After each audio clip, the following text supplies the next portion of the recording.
প্রণয়নের মাধ্যমে ঐক্যবদ্ধ জাতি গড়ার বীজ বপন করে গেলেন বেগম খালেদা জিয়া।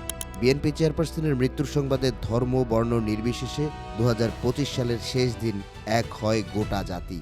এবার সম্প্রীতির বাংলাদেশ বিনির্মাণে বিএনপির দিকে এক হাত বাড়িয়েছে বাংলাদেশ জামাত ইসলামী।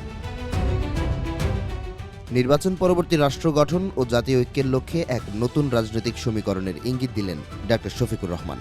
বৃহস্পতিবার মাতৃবিয়োগে শোকাহত তারেক রহমানের সঙ্গে সাক্ষাৎ করেন বাংলাদেশ জামাত ইসলামীর আমির। গুলশানে বিএনপির চেয়ারপারসনের রাজনৈতিক কার্যালয়ে বিশেষ বৈঠক করেন দুই নেতা। এ সময় আগামী ৫ বছরের জন্য দেশ গঠনে বড় ধরনের ঐক্যের চমকপ্রদ বার্তা দেন ডক্টর শফিকুর রহমান।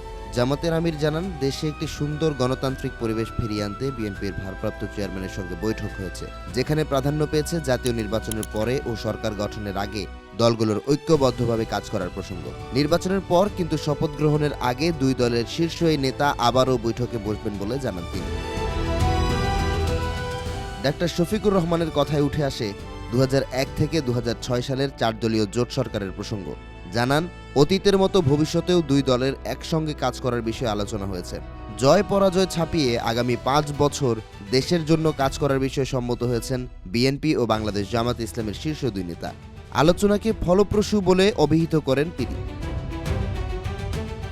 নির্বাচন নিয়ে নিজেদের অবস্থানের কথা জানিয়ে ডক্টর শফিকুর রহমান বলেন, জামাত চায় আগামী নির্বাচন যেন সম্পূর্ণ নির্বিঘ্ন ও স্বচ্ছ হয়। একটি সুন্দর গণতান্ত্রিক পরিবেশ ফেরাতে বদ্ধপরিকর তার দল।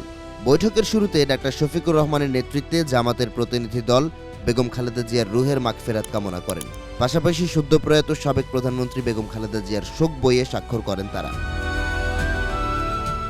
বিএনপির চেয়ারপারসনের প্রতি শ্রদ্ধা জানিয়ে ডক্টর শফিকুর রহমান বলেন, বেগম জিয়া গণতন্ত্র পুনঃপ্রতিষ্ঠা ও নাগরিক অধিকার আদায়ের জন্য আজীবন লড়াই করে গেছেন।